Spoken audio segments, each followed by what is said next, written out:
Good evening and a very warm welcome to the Black Hole. Well, is Pakistan's political culture, or may I say Pakistan's political DNA, a relic of the medieval past, or is it something modern?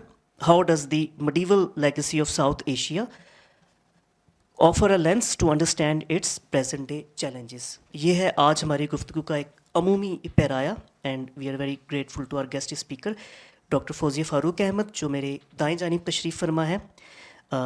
She is an associate professor in the department of history at Quaid Azam university اسلام آباد. Currently she is serving as the Torch Global Visiting Professor for the term 2024-2025 at the University of Oxford. Dr. Fauzia's expertise lies in South Asian history, particularly the intersection of politics, identity and culture. بائیں جانب تشریف فرما ہے. آج ہمارے session کی میزبانی اور موڈریشن کی ذمہ داری نبھانے کے لیے دلاور حسین صاحب. آپ کی ڈاکٹریٹ ہے in constitutional and parliamentary affairs. Moreover Dilawar is a research fellow for university of Edinburgh Scotland and house of lords at British parliament. آپ قائد اعظم یونیورسٹی میں پاکستان کی آئینی تاریخ بھی پڑھاتے ہیں اور پوری امید ہے کہ وہ مطالعہ پاکستان والی تاریخ نہیں ہوگی. آپ لوگوں کی آمد کا شکریہ. تھوڑی سی زحمت کر کے اپنے سیل فونز جو ہے وہ سائلنٹ موڈ میں سوئچ کر لیں so that there is know distraction. باہمی گفتگو کے بعد حسب روایت ہاؤس اوپن ہوگا فار کیو اینڈ اے, جس میں آپ اپنے اظہار خیال کے لیے بالکل اپنے سوال, اپنے critique, agreement, disagreement, whatever you want to say, just raise your hand first so that this microphone is given to you when the house is open for Q and A. Please short اور to the point رہیے گا تاکہ ہم گفتگو کے دائرے سے باہر نہ جائیں. And I think that's it. Now let's find out how history intersects with Pakistan's present day challenges and welcome Dilawar Hussain on my left and our guest speaker Dr. Fauziya Farooq Ahmed. بہت شکریہ near صاحب. جیسے آپ نے کہا کہ history آج تھوڑا سا ہم ہسٹوریکل پرسپیکٹیو میں بات کریں گے. کانسٹیٹیوشن پارلیمنٹ جو ہے وہ بھی بات ہوگی, لیکن اگر ہم یہاں پہ ساؤتھ ایشیا کے اندر اسلام کی ارائیول پہ بات کریں تو شاید ہمیں لگتا ہے کہ محمد بن قاسم جو ہے وہ تھا. یہاں سے ہم ہسٹری کو ٹریس کرتے ہیں اسلام کے آنے کی, پھر ہم جمپ کرتے ہیں ڈائریکٹلی غزنوی پہ آ جاتے ہیں. بیچ میں 5, 6, 7 سینچریز جو ہیں وہ ویسے ہی ہم بھول جاتے ہیں. پھر ہم غوری پہ اور وہ پہلے تو سوال کہ اسلام کیسے آیا, تو ہمیں ڈاکٹر صاحبہ نے پڑھایا, میری استاد بھی ہیں. تو اسلام کے یہاں پہ آنے کا جو آپ کہہ لیں مقصد ہے, جو اوریجن ہے, سورسز ہیں, وہ ایون محمد بن قاسم اور اسلام سے آنے سے پہلے یہاں پہ عرب ٹریڈرز جو ہیں وہ ٹریڈ کیا کرتے تھے اور یہاں پہ پھر انہوں نے شادیاں کی. تو سب سے پہلا جو سورس ہے یہاں پہ اسلام کے آنے کا دیٹ از عرب ٹریڈرز. پھر صوفیز آئے, پھر یہ جو انویڈرز کی ہم بات کرتے ہیں جس کو زیادہ ہم اہمیت دیتے ہیں, انڈائریکٹلی جو ہے پھر اس سے بھی اسلام آیا, پہلی چیز. دوسرا تھوڑا سا اگر ہم اوور ویو کی بات کریں کہ یہاں پہ مسلمانوں کا جو سسٹمیٹک رول ہے وہ کب شروع ہوا, تو وہ غزنوی جو ہے وہ یہاں پہ آتا رہا, حملے اس نے کیے, لیکن اس نے سسٹمیٹک یہاں پہ رول جو ہے وہ شروع نہیں ہوا.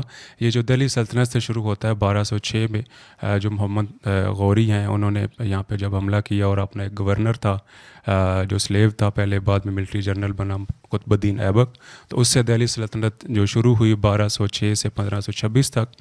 ایک یہ پہلا ٹنور ہے جس میں 5 ڈائنیسٹیز تھی, جس میں خلجیز, تغلق, سید, لودھیز اور یہ سلیو ڈائنیسٹیز تھیں. اور پھر 1526 میں کیا ہوتا ہے کہ ایک فرسٹ بیٹل آف پانی پت ہوتی ہے بٹوین دی ابراہیم لودھی اور جو بابر ہے. تو وہاں پہ کیا ہوتا ہے کہ دہلی سلطنت جو ہے وہ ختم ہوتی ہے اور یہاں پہ مغل امپائر شروع ہو جاتی ہے. اب مغل امپائر جو ہے اس کو بھی ہم 2 حصوں میں ڈیوائڈ کر سکتے ہیں. یہ گریٹ مغلز کا ہم پھر ٹائم پیریڈ کہتے ہیں جو 1526 سے لے کر 1707 تک ہے, جو جہاں پہ اس کی اورنگزیب کی ڈیتھ ہوتی ہے. پھر لیٹر مغل شروع ہوتے ہیں, اور جو لاسٹ مغل ایمپرر تھا بہادر شاہ ظفر دی سیکنڈ, کیونکہ بہادر شاہ ظفر بھی 2 تھے. تو کیا ہوتا ہے کہ 1858 کی جو وار آف انڈیپینڈنس ہوتی ہے اس میں مسلمان ہندو شامل تھے, تو وہ اس کے بعد جو ہے ڈائریکٹ انڈیا میں برٹش رول قائم ہوتا ہے. برٹش رول جو ہے ایسٹ انڈیا کمپنی تو 16 سینچری میں یہاں پہ آ چکی تھی, لیکن ڈائریکٹ جو رول ہے وہ 1858 میں شروع ہوا جب گورنمنٹ آف انڈیا ایکٹ جو ہے 1858 کا جو ہے وہ یہاں پہ لاگو ہوا. تو پھر اگلے 100 سال جو ہے یہاں پہ انہوں نے حکمرانی کی. اب یہ سارا جو آپ کو بتانے کا مقصد تھا بہت سارے ایسے انسٹیٹیوشنز جو ہیں وہ برٹش جو ہیں انہوں نے بھی انٹروڈیوس کروائے. بیوروکریسی کا اسٹرکچر جو ہے وہ ہم انہیرٹ کرتے ہیں اس سے مغل دور میں اگر دیکھیں اکبر کا جو منصبداری سسٹم تھا, پھر لیٹر آن برٹش کے دور میں. تو یہ سارے جو چیزیں ہیں اس کو آج ڈاکٹر صاحبہ سے ہم یہ پوچھنے کی اور جاننے کی کوشش کریں گے کہ کیا وہ جو اسٹرکچر تھا اسٹیٹ کا یا کلچر تھا پاور کا, گورننس کا, کیا اسٹل وہ ایگزسٹ کرتا ہے پاکستان میں, کیا کیا ہم نے انہیرٹ کیا ہے اور کیا ہم نے لیسنز ڈرا کیے ہیں اور کیا ہم اس سے سیکھ سکتے ہیں. Thank you so much doctor صاحبہ, آپ یہاں پہ آئیں. اور آپ سب سے پہلے میں آپ سے پوچھوں گا, جیسے ہمارے ٹائٹل کا حصہ بھی ہے کہ میڈیول اسٹیٹ, تو آپ اس کو تھوڑا سا ہمیں بتائیے کہ میڈیول جو ٹائم پیریڈ ہے ساؤتھ ایشین کانٹیکس میں بات کر رہا ہوں, یورپ کی نہیں بات کر رہا, تو وہ اس کو آپ کیسے ایکسپلین کریں گے کہ قرون وسطیٰ کا جو پیریڈ ہے ساؤتھ ایشیا کے اندر وہ کون سا ٹائم پیریڈ ہے اور کیا کیا اس کی کریکٹرسٹکس تھیں. Thank you. Thank you so much, Dilaver, for having me here. And thank you so much all of you for coming. اچھا, اس میں یہ ہے کہ ہم جو ٹائم ہوتا ہے تاریخ جب ہم پڑھ رہے ہوتے ہیں تو اپنی آسانی کے لیے وقت کو ہم ادوار میں تقسیم کر لیتے ہیں, کیونکہ اگر ہم اس طرح سے کرونالوجی بتانا شروع کر دیں کہ یہ آیا پھر اس کے بعد ایسے دوسرا بندہ آیا تیسرا بندہ, سو جسٹ امیجن کتنا پینفل ہو جاتا ہے. سو وقت کو ادوار میں ہم اپنی آسانی کے لیے تقسیم کرتے ہیں. جیسے ٹائم اٹ سیلف ہم کہتے ہیں کہ ایک ظاہر ہے کہ خیال ہی ہے, اسی طرح سے ہسٹری کے اندر ہماری جو پیریڈائزیشن ہے وقت کو ادوار میں تقسیم کرنا, یہ بھی بس ایک خیالی ایک چیز ہے.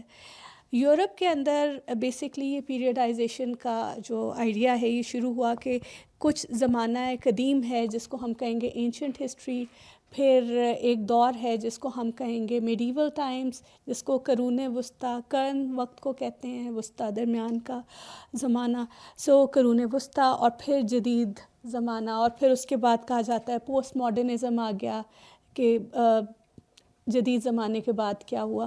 سو اچھا, اب یورپ کے اندر تو بڑی آسان ہے یہ پیریڈائزیشن کہ آپ اینشنٹ سویلائزیشنز جو پرانا زمانہ ہے اس کو ہم کہہ دیں گے کہ اینشنٹ ٹائم پیریڈ ہے. میڈیول کہاں سے شروع ہو رہا ہے؟ فال آف رومن امپائر کے بعد میڈیول ٹائم پیریڈ شروع ہو رہا ہے. اچھا, اور پھر اس کے بعد وہ میڈیول ٹائمز یا مڈل ایجز کب تک چلتی ہیں؟ جب یورپ کے اندر جو ہے ایک سائنٹیفک ریولوشن شروع ہوتا ہے تو اس کے بعد یہ جدید زمانہ شروع ہو جاتا ہے. اور یورپ میں جو میڈیول ایج ہے اس کے ڈفرینٹ سٹیجز ہیں, جیسے ارلی میڈیول سٹیج, پھر ہائی میڈیول ایجز, اور پھر اس طرح. جب بات آتی ہے ساؤتھ ایشین ہسٹری کی, اب میڈیول جو ٹائم پیریڈ یورپ میں ہے اس کے کچھ کریکٹرسٹکس ہیں کہ اس کے اندر ایک جو سوچ ہے اس کے اندر آپ کہہ لیں کہ اسٹیگنیشن پیدا ہو گئی تھی. ظاہر ہے کہ رومن ایمپائر تک فلاسفی کی بات ہو رہی تھی, سائنس کی بات ہو رہی تھی, ریلیجن کو ایک خاص طریقے سے دیکھا جا رہا تھا. ظاہر ہے کہ جس طرح سے کرسچیانٹی نے مذہب کو دیکھا, گریک اور رومن مذہب کو اس طرح نہیں دیکھ رہے تھے. لیکن یورپ کے اندر جب مڈل ایجز آتی ہیں تو ایک مذہب کے متعلق ایک پورا کا پورا جو ورلڈ ویو ہے وہ تبدیل ہو جاتا ہے. نئی چیزوں کے ساتھ ایکسپیریمنٹ کرنا لوگ بند کر دیتے ہیں. تعلیم کے متعلق ڈوگما جو ہے وہ زیادہ ہو جاتا ہے. ڈوگما کو اردو میں کیا کہیں گے؟ عقیدہ, ایسا عقیدہ جو کہ آپ عقیدے کی بھی ٹائپس ہیں نا, ایسا عقیدہ جس کے ساتھ آپ آرگیو نہیں کرنا چاہتے, تو اندھا عقیدہ, اندھی تقلید, اس طرح کی کوئی چیز شاید ڈوگما کو کہیں گے. تو یورپ میں اس طرح سے ہوا. اچھا, اب یورپ کی مڈل ایجز کا مطلب ہے کہ ایک دقیانوسی جو سوچ ہے اس کے ساتھ. بٹ جب ہم ساؤتھ ایشیا کے اندر اینشنٹ میڈیول ماڈرن کی ایک تہ لگا رہے ہوتے ہیں وقت کے ساتھ, تو اس میں یہ سارا کچھ نہیں ہے. ہم ہسٹورینز اپنی آسانی کے لیے اینشنٹ میڈیول ماڈرن کی لیئرز ٹائم کے ساتھ لگاتے ہیں. اور اینشنٹ ٹائم پیریڈ ہمارا جو انڈیا کے اندر سوچتے ہیں ہم, ویسے تو اب مختلف جو ساؤتھ ایشیا کے ہسٹورینز ہیں وہ اس چیز کے اوپر ڈیبیٹ کرنے لگ گئے ہیں کہ نہیں ایسا نہیں ہے, آپ اس والی پیریڈائزیشن کو ہی ہٹا دیں. لیکن جو آسانی کے لیے ہم نے کی ہوئی ہے اور جو یہاں پر میں یوز کر رہی ہوں اس میں سارا کچھ سورسز اورینٹڈ ہے. یعنی ہم کہتے ہیں کہ ہماری اینشنٹ ہسٹری جو ہے نا اس کے سورسز آرکیولوجی ہے,